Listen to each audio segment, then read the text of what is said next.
Hello नमस्कार सुप्रभात। मेरे शहर से न्यू स्टडी पॉइंट टू गौरव सर में आप सभी का दिल खोलकर स्वागत है।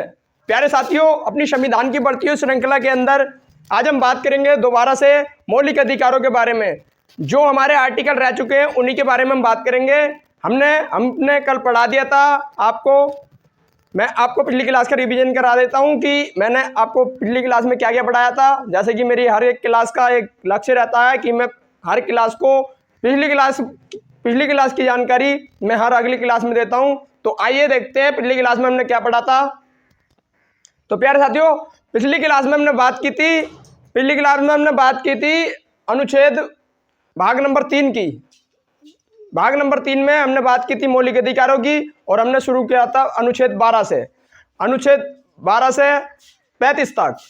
अनुच्छेद 12 में हमने पढ़ा था राज्यों की परिभाषा। इसके बाद हमने बात की थी अनुच्छेद नंबर 13 की, जिसमें हमने पढ़ा था लोक नियोजन के विषय में असमानताएं। इसके बाद हमने अगला पढ़ा था अनुच्छेद नंबर 14, जो अनुच्छेद नंबर 14 से 18 तक आता है हमारे पास, जिसे हम कहते हैं प्यारे साथियों अनुच्छेद नंबर 14 समता का अधिकार यानी समानता के अधिकार में हमने बात की थी अनुच्छेद नंबर 14 की, जिसे हम कहते हैं विधि का शासन। और विधि के शासन के बाद हमने अगला बात की थी जिसे हम कहते हैं अनुच्छेद नंबर 15 धर्म, जाति, मूल वंश और जन्म स्थान के आधार पर भेदभाव नहीं किया जाएगा। इसके बारे में बात की थी। फिर उसके बाद हम बढ़े थे अनुच्छेद नंबर 16 पर, और अनुच्छेद नंबर 16 में हमने बात की थी लोक नियोजन के विषय में। इसके बाद हमने बात की थी अगला अनुच्छेद जिसे कहते हैं अनुच्छेद नंबर 17, और अनुच्छेद नंबर 17 में हमने बताया था अस्पृश्यता का अंत यानी छुआछूत में भेदभाव नहीं किया जाएगा। इसके बाद हमने बात की थी अगले अनुच्छेद की जिसे कहते हैं उपाधियों का अंत, अनुच्छेद नंबर 18। प्यारे साथियों, हमने यहाँ तक की बात कर ली थी कल। आज हम देखेंगे अगली क्लास को, जो हमारे पास आता 19 से लेकर 22 तक, जिसे हम कहते हैं स्वतंत्रता का अधिकार। तो आप एक बार वीडियो को शेयर कर दें, अपने सभी साथियों को एक बार शेयर कर दें। इतने आज की देखते हैं 4 चांद टॉपिक की मोटिवेशन शायरी। आपको मालूम ही होगा कि मैं आपके लिए हर रोज लाता हूं एक मोटिवेशन शायरी 4 चांद के अंदर। तो आइए देखते हैं आज फिर एक मोटिवेशन शायरी को। इतने आप वीडियो को सभी को शेयर कर दें और सभी को जोड़ लें। आइए साथियों,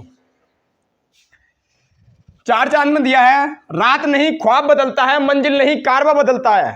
रात नहीं ख्वाब बदलता है, मंजिल नहीं कारवा बदलता है। जज्बा रखो जीतने का, किस्मत बदले या ना बदले लेकिन वक्त जरूर बदलता है। क्योंकि अगर आप अपने काम पे बिल्कुल निश्चित रूप से बिल्कुल ठीक तरह से अपना काम कर रहे हैं तो एक दिन वो दिन जरूर आएगा जो आपका वक्त बदल देगा। ऐसा माना है कि किस्मत, मानते हैं कि कुछ बच्चे, कुछ स्टूडेंट जो होते हैं वो पढ़ाई करते हैं, उनकी किस्मत थोड़ी खराब है, या खराब मान लो या कुछ भी मान सकते हैं, जिससे कि वो अपनी पढ़ाई करते हैं और तब भी वो सफल नहीं हो पाते। लेकिन वो सिर्फ सफल नहीं हो पाते, लेकिन वो अपनी ज़िंदगी में बहुत कुछ हासिल कर लेते हैं। इसका सिर्फ ये मतलब नहीं है कि आपने कुछ सीखा नहीं, आपकी नौकरी नहीं लगी। नौकरी से ही मतलब नहीं होता है, नौकरी से ही सब कुछ नहीं होता है। प्यारे साथियों, मेरी बात समझें, नौकरी ही सब कुछ नहीं है। एक आपके अंदर एक टैलेंट भी होना बहुत जरूरी है। तो जैसे इसमें बताया है कि किस्मत आपकी चाहे बदले या ना बदले, किस्मत पे भरोसा मत करना। किस्मत तो देखो जो लिखा हुआ है वो मिलेगा, लेकिन अगर आप अपनी मेहनत करेंगे तो आपको किस्मत से ज्यादा भी मिलेगा। तो आइए हम देखते हैं अपनी क्लास को और चलते हैं। आइए वीडियो को एक बार शेयर कर दें, और सभी लोग जो नए लोग जुड़े चुके हैं वो चैनल को सब्सक्राइब कर दें, जिससे कि आपके पास हर रोज नोटिफिकेशन आ जाएगी। तो आइए चलते हैं, देखते हैं आज की क्लास को। आप अपनी हेडिंग बना सकते हैं स्वतंत्रता के अधिकार। भाग नंबर 3 की बात हम करते हैं दोबारा से आज फिर। कल भी हमने बात की थी भाग नंबर 3 की।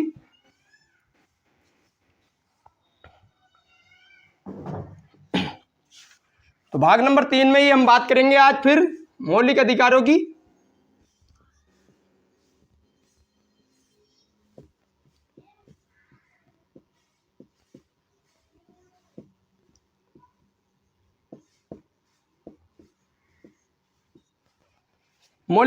हम बात करेंगे और इसके अंदर हम बात कर चुके थे अनुच्छेद नंबर 18 तक, जिसे हम जैसे मैंने आपकी अभी बताया उपाधियों का अंत। इसके बाद हम अगला आप घेर लें 19 से लेके 22 तक हम बात करते हैं स्वतंत्रता के अधिकारों की। अनुच्छेद 19 से 22 तक, इसे लिख सकते हैं आप स्वतंत्रता के अधिकार।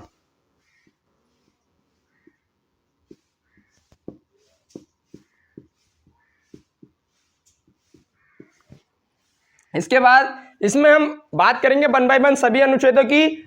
आप सभी को जोड़ने में जैसे बार बार कहता हूं, और जो व्यक्ति नया है वो चैनल को सब्सक्राइब कर ले। आइए देखते हैं। अनुच्छेद हमारा 19 कहता है, अनुच्छेद हमारा 19 कहता है, अनुच्छेद 19 के अंदर हमारे संविधान में 5 तरह की स्वतंत्रताएं दी गई हैं, जिसे हम कहते हैं वाक एवं अभिव्यक्ति की स्वतंत्रता। ये 1 में दी गई है, यानी इसके भी कई सारे पार्ट हैं। इनके सभी के पार्ट के बारे में बताऊंगा, ABCDEFE तक इसके कई सारे पार्ट हैं, इनके बारे में बताता हूं। तो आप पहले इसमें लिख सकते हैं कि अनुच्छेद 19 में क्या है, 5 तरह की स्वतंत्रताएं।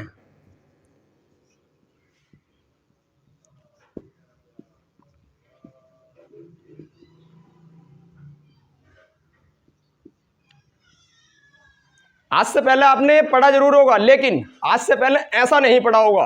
आपको कहीं से भी कोई प्रैक्टिस करने की जरूरत ही नहीं पड़ेगी। मैं आपको सारी ये चीज इसी क्लास में लिखवा दूंगा।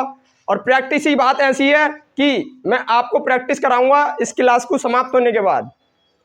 क्लास समाप्त होने के बाद मैं आपको प्रैक्टिस कराऊंगा। संविधान की भी, हिस्ट्री की प्रैक्टिस मैं करा चुका हूँ, उसकी प्लेलिस्ट बनी हुई पड़ी है मेरे चैनल पर, आप देख सकते हैं स्टडी पॉइंट 2 अफसर पर। आइए, 5 तरह की स्वतंत्रता है। इसमें ए नंबर दिया है हमें। ए आप ऐसे लिख सकते हैं कि 19 का ए, 19 के ए का 1 है, उसके अंदर हमें बात की है किसकी, तो उसके अंदर बात की है वाक एवं अभिव्यक्ति की स्वतंत्रता। वाक व अभिव्यक्ति की स्वतंत्रता।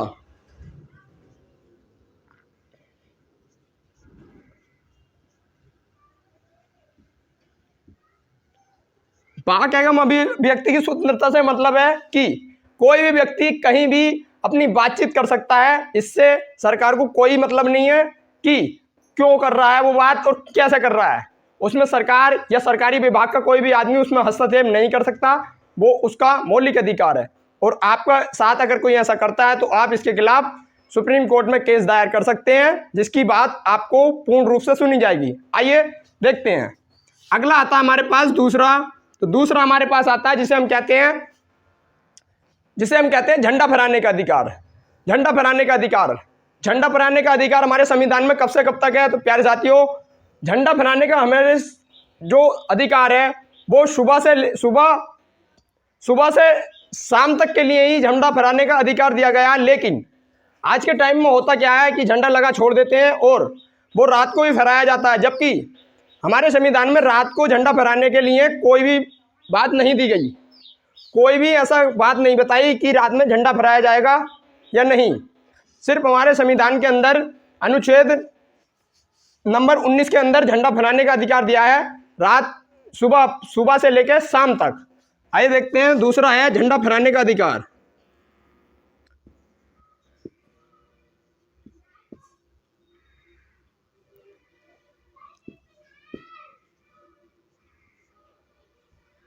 क्या हो रही है?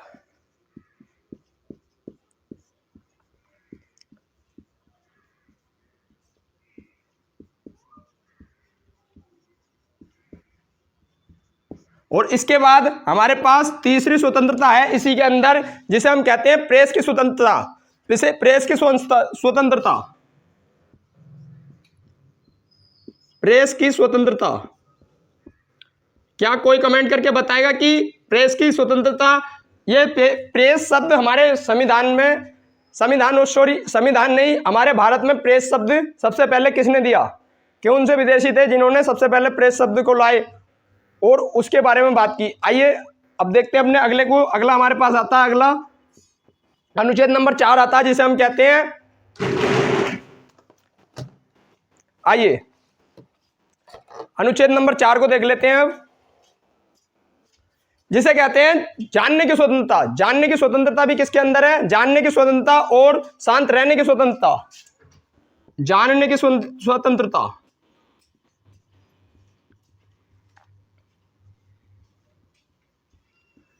और अगला आता है हमारे पास, पांचवी स्वतंत्रता दी है, शांत रहने की स्वतंत्रता।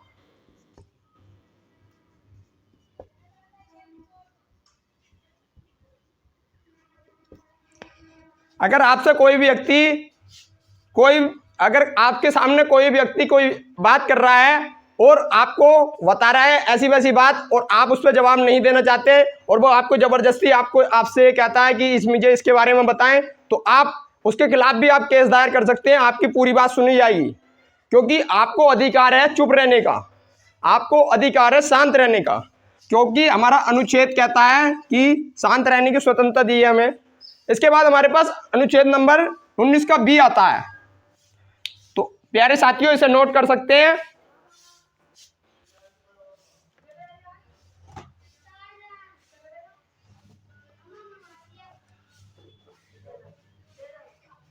तो आइए, नोट कर लिया होगा। इसके बाद 19 का बी देखते हैं। ये 19 के ए के अंदर ही सारी स्वतंत्रता दी गई थी हमें।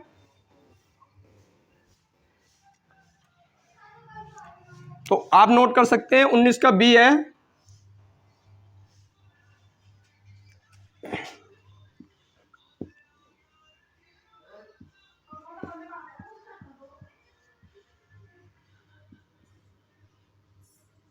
अनुच्छेद 19 का बी क्या कहता है? तो अनुच्छेद 19 का बी कहता है शांतिपूर्वक व निशस्त्र सम्मेलन करने का अधिकार।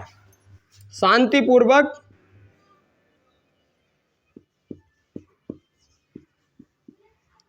व निशस्त्र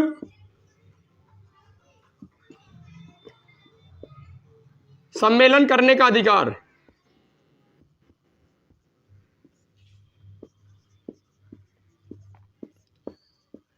निशस्त्र व शांतिपूर्वक सम्मेलन कर सकते हैं, इसके बारे में बताया हमें अनुच्छेद नंबर 19 के बी में। और इसका भी अपवाद है एक, क्योंकि मैंने आपको जैसे पहले ही बताया कि हर एक अनुच्छेद का अपने आप में अपवाद भी होता है। पहले तो कह दिया कि हाँ ऐसा होगा, लेकिन उसी अनुच्छेद के अंदर एक अपवाद में भी बात बता दी कि जो सिख हैं उन्हें शस्त्र के द्वारा भी वह सम्मेलन कर सकते हैं, क्योंकि जो उनकी कटार होती है, क्या बोलते हैं, जो सिक्कों की कटार लेके वे बैठ सकते हैं, लेकिन उससे वह झगड़ा नहीं कर सकते और कटार लेके वह बैठ सकते हैं। जबकि हमारे संविधान में बताया कि शांतिपूर्वक व निशस्त्र ही सम्मेलन होगा, जबकि सिखों को अधिकार है। आप बाद में लिख सकते हैं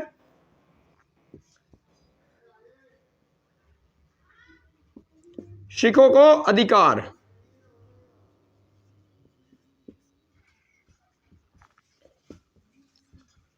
सिखों को अधिकार दिया गया है कि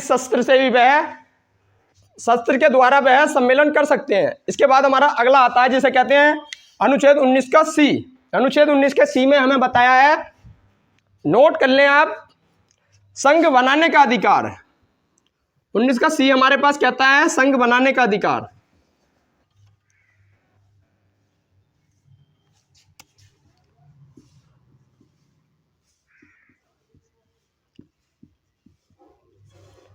संघ बनाने का अधिकार।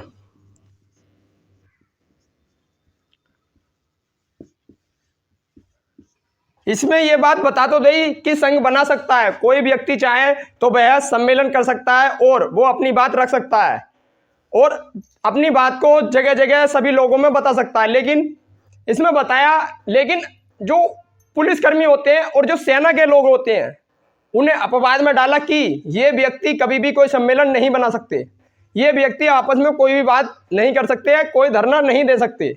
सेना के लोगों और पुलिसकर्मियों के लिए यही भी अपवाद है इसके अंदर, तो आप अपवाद में लिख दें सेनाकर्मी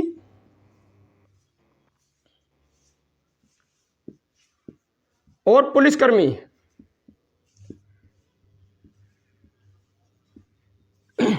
इन्हें पुलिसकर्मी और सेनाकर्मी को अधिकार दिया है कि आप से कहीं भी संघ नहीं बना सकते और कहीं भी आप किसी से दुर्व्यवहार नहीं कर सकते, आप अपना एकजुट नहीं हो सकते।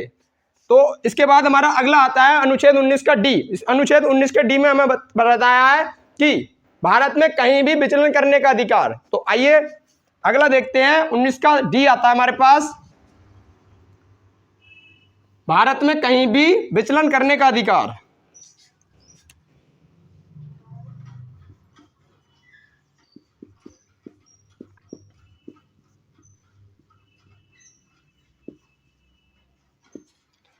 इसके बाद हमारा आता है भारत में कहीं भी विचलन करने का अधिकार। आप नोट जरूर करते चलें, विचलन करने का अधिकार यानी कहीं भी जाने का अधिकार।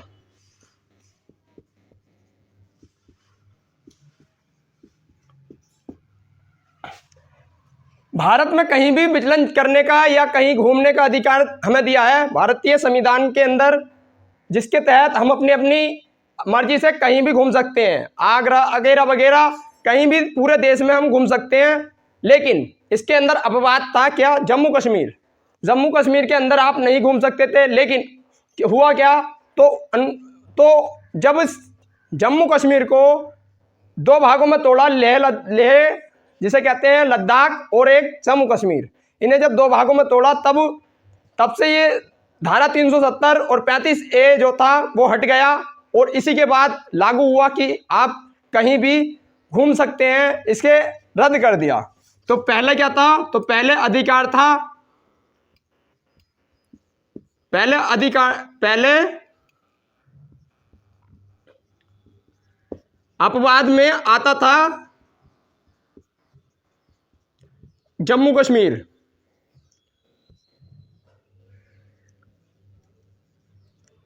लेकिन अब ये समाप्त हो चुका है, क्योंकि अब धारा 370 और 35A जो है वो हट चुका है। इसके बाद हम अगला देखेंगे। अगला हमारे पास आता है अनुच्छेद 19 का ई। 19 के ई में हमें बताया कि कहीं भी निवास करने का अधिकार। आप चाहें तो पूरे भारत में कहीं भी जाकर रह सकते हैं, कहीं भी जाकर निवास कर सकते हैं। इसी के बारे में बताया अनुच्छेद नंबर 19 के ई में। तो निवास करने का अधिकार,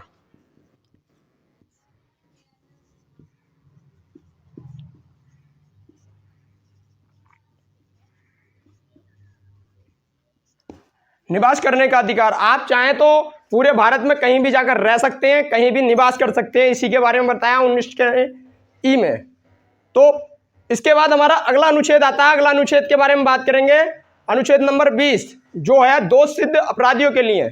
दोष सिद्ध वह अपराधी जिनका दोष सिद्ध हो चुका है, जो अपराधी घोषित किए गए हैं, उनके लिए है अनुच्छेद नंबर 20। तो आप नोट कर सकते हैं अनुच्छेद नंबर 20 को, दोष सिद्ध अपराधियों के लिए।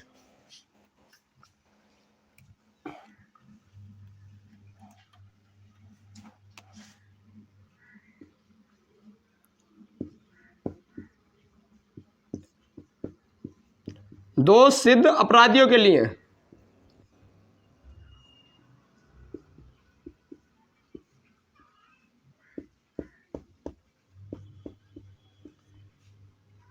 संरक्षण यानी जिन व्यक्तियों का दोष सिद्ध हो चुका है उन्हें भी भारतीय संविधान के अंदर संरक्षण प्रदान किया गया है। और कैसे कैसे संरक्षण प्रदान किया गया? तो कोई भी किसी व्यक्ति को अगर सजा दी जाएगी तो कैसी सजा दी जाएगी? तो उसे सिर्फ एक ही बार सजा दी जाती है हमारे संविधान के अंदर।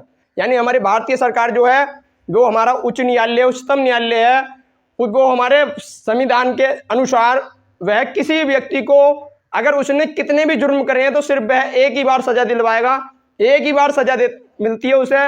लेकिन जो अमेरिका है वहां पर ऐसा नहीं होता है। वहां पर एक सजा के लिए अगर आपको ऐसा माने कि अगर अमेरिका में किसी व्यक्ति को 15 दिन की जेल हो गई और 15 दिन की जेल के बाद वह व्यक्ति छूट गया और उस व्यक्ति को उसी कार्य के लिए दोबारा से केस डाल दिया और उसे दोबारा सजा मिल गई, तो वह वहां पर मान्य होगी और उसे वह सजा दी जाएगी। यानी कि एक कार्य के लिए वहां पर 2 बार भी 3 बार भी जेल जाना पड़ सकता है। लेकिन यहां हमारे भारत में ऐसा संभव नहीं है। हमारे भारत में सिर्फ एक ही बार सजा दी जाती है। अगर किसी व्यक्ति ने अगर 10 मर्डर किए हैं तो उसे सिर्फ एक ही सजा दी जाएगी, और अगर 10 जुर्म कर रहे हैं तो उस 10 जुर्मों की एक ही सजा होगी। लेकिन जो अमेरिका है वहां पर एक जुर्म के लिए यानी 10 जुर्मों के लिए 10 तरह की सजा अगर बनी होंगी तो वो 10 सजा उसे भुगतनी होंगी। तो आइए देखते हैं, दोष सिद्ध अपराधियों के लिए इसमें आप लिख सकते हैं कि एक जुर्म के लिए एक सजा। अपराधियों के लिए संरक्षण है ये, एक जुर्म के लिए एक सजा।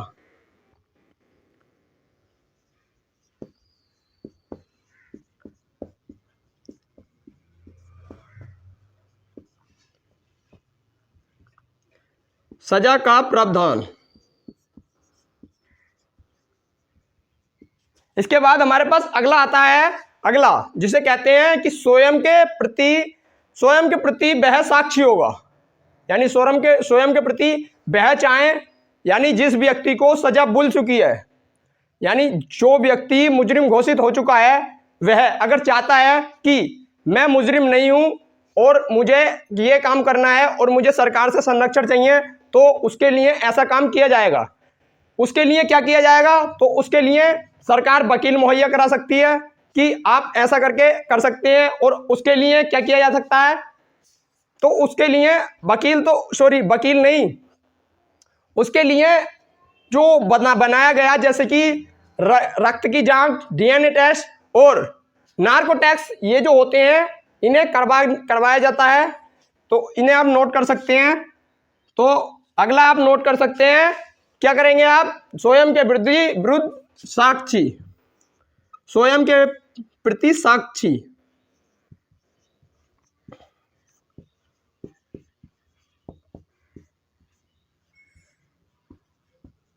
साक्षी रहेगा, और वो कैसा रहेगा? तो डीएनए टेस्ट,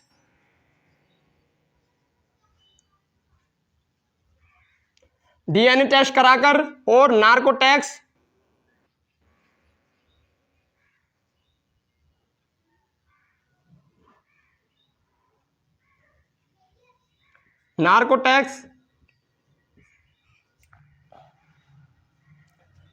इन टेस्टों के द्वारा वो अपने आप को वैसा साबित कर सकता है कि हाँ मैंने नहीं किया है। तो आइए प्यारे साथियों, अपने अगले अनुच्छेद की तरफ बढ़ते हैं। अगला अनुच्छेद हमारे पास आता है अनुच्छेद नंबर 21। अनुच्छेद नंबर 21 में दिया है हमें प्राण एवं दैहिक स्वतंत्रता। इसके अंदर हमें 3 प्रमुख स्वतंत्रताएं दी गई हैं। आप उसका नंबर डालने में नंबर डालना भूल गए हूं, 20 नंबर डालने, नंबर है उसका 20 जो अभी कराया था। इसके बाद हमारा अनुच्छेद आता है अनुच्छेद नंबर 21। अनुच्छेद नंबर 21 यानी 21, और 21 में हमें 3 प्रकार की स्वतंत्रताएं दी गई हैं। एक तो निजता का अधिकार,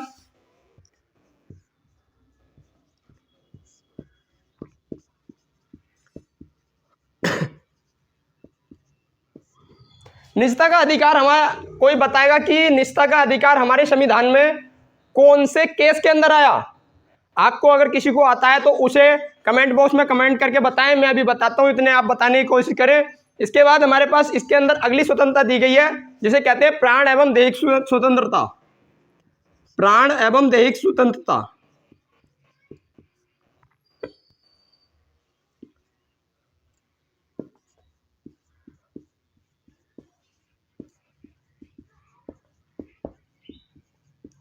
प्राण एवं दैहिक स्वतंत्रता।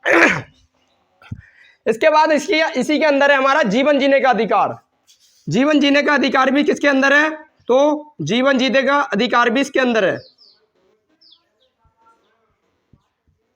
जीवन जीने का अधिकार। तो आप इसे नोट कर लें, और ये मैं लिखवा देता हूं। निजता का अधिकार हमारे सामने आया जिसे कहते हैं केशवानंद भारती केस।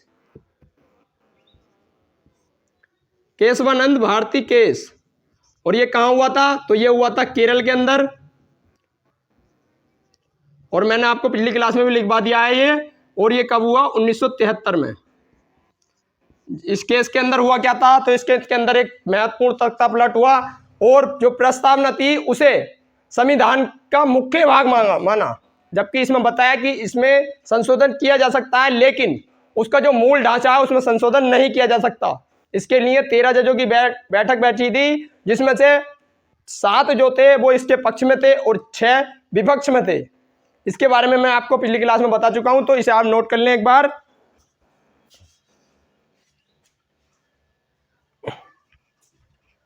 तो आइए प्यारे साथियों, अपने अगले पॉइंट को देखते हैं। नोट कर लिया होगा। अनुच्छेद हमारे पास आता है इसके बाद 21 का ए। 21 के ए में हमें क्या दिया है?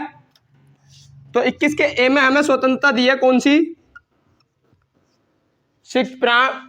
स्वतंत्रता दी है हमें शिक्षा का अधिकार। तो शिक्षा का अधिकार हमारे 21 के ए में है, शिक्षा का अधिकार।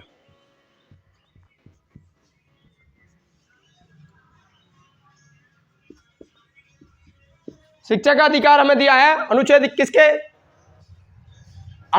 के ए में। और क्या कितने वर्ष से कितने वर्ष के लिए? तो 6 से 14 वर्ष के बच्चों के लिए। 6 से 14 वर्ष के बच्चों के लिए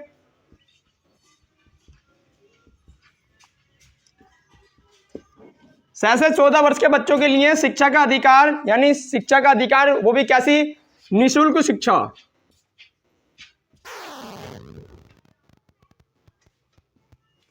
निःशुल्क शिक्षा का अधिकार दिया है हमें अनुच्छेद 21 के ए में। इसके बाद हमारे पास अगला अनुच्छेद आता है, और ये कब जुड़ा?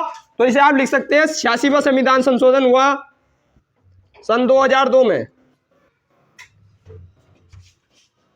86वां संविधान संशोधन सन 2002 के से ये जुड़ा था।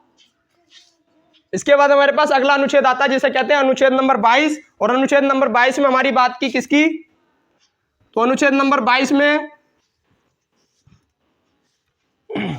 अनुच्छेद नंबर 20 जो था वो किसका था? दोष सिद्ध अपराधियों के लिए। लेकिन अनुच्छेद नंबर 22 कौन सा आता है? तो गिरफ्तारी से संरक्षण।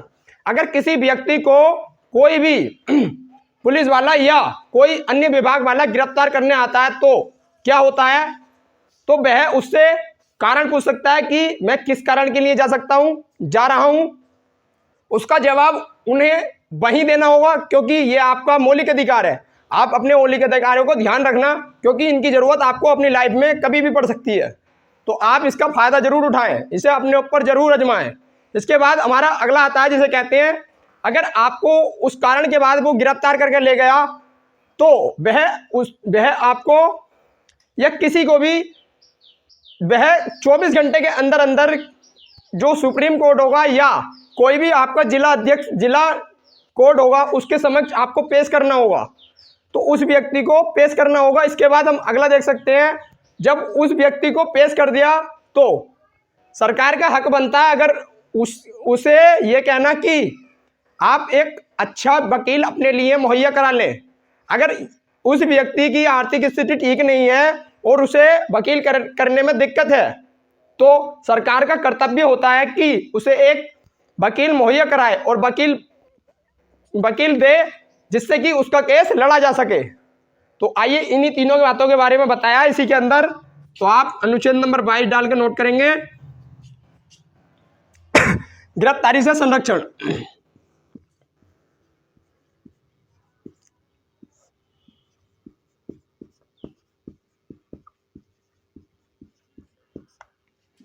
और कैसे कैसे? तो इसके लिए 3 तरीके हैं।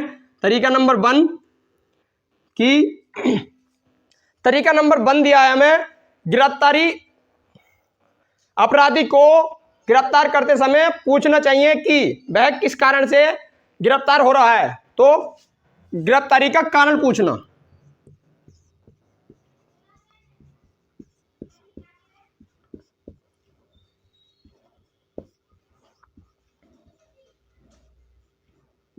इसके बाद हमारा अगला आता है दूसरा, जिसे कहते हैं गिरफ्तारी के बाद जो मजिस्ट्रेट होगा, मजिस्ट्रेट के सामने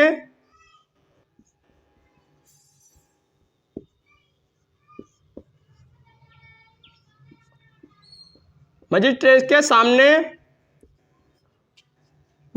सामने 24 घंटे के अंदर पेश करना। 24 आवर में पेश करना। इसके बाद जब वो पेश कर देगा तो तीसरी बात हमारी हो जाती है, जिसे हम कहते हैं जैसे मैंने आपको अभी बताया कि गिरफ्तारी के बाद अगर कोई व्यक्ति के पास अगर वकील नहीं है तो उसे मनपसंद वकील दिलवाना,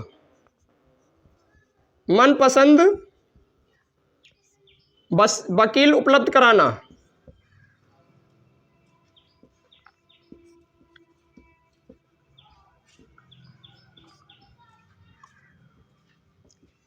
इसके बाद हमारे पास अगला अनुच्छेद आता है जिसे कहते हैं अनुच्छेद नंबर 23, और 23 और 24 में हमें दिया है शोषण का अधिकार, शोषण का अधिकार। तो आइए प्यारे साथियों, जैसे कि हमारी क्लास, आज की क्लास काफ़ी लंबी हो चुकी है और हमें ज़्यादा टाइम नहीं लेना है, तो प्यारे साथियों इसकी बात हम करेंगे कल। तो जैसे कि मैंने आपको सारी चीज़ अच्छी तरह से बताने की कोशिश करी कि हर एक चीज़ को आपको पता चल जाए, इसीलिए हमारी क्लास में टाइम भी लगता है। टाइम तो देखो थोड़ा सा ज़्यादा लगेगा, लेकिन आपको वो चीज़ समझ में आनी बहुत ज़रूरी है कि मैंने जो पढ़ाया उसको आप अपनी पर्सनल लाइफ में अगर किसी के सामने उतारने लगे तो आपको कैसा होगा, कैसा महसूस होगा, उसके बारे में मैंने आपको इसी तरह से मैंने आपको सारी चीज़ बताई। तो आज की क्लास हमारी समाप्त होती है। अगर आपको ये वीडियो पसंद आया हो तो वीडियो को लाइक कर दें, कमेंट कर दें और अपने सभी साथियों के साथ शेयर कर दें, जिससे कि सभी को पता चल जाए कि हमारी एक क्लास चलती है, एक महत्वपूर्ण क्लास जो संविधान की क्लास है, जो आपके जीवन को बनाने के लिए क्लास चल रही है। तो इसे सभी को शेयर कर दें और कमेंट करके बताएं कि क्लास कैसी लगी। आइए प्यारे साथियों, अब लेते हैं क्लास से विदा। जैसे हमने अंत में वही कहते हैं कि खुश रहें, मस्त रहें, अपने अन्नदाता अपने गुरुजनों का सम्मान करें। आइए चलते हैं। जय हिंद, जय भारत।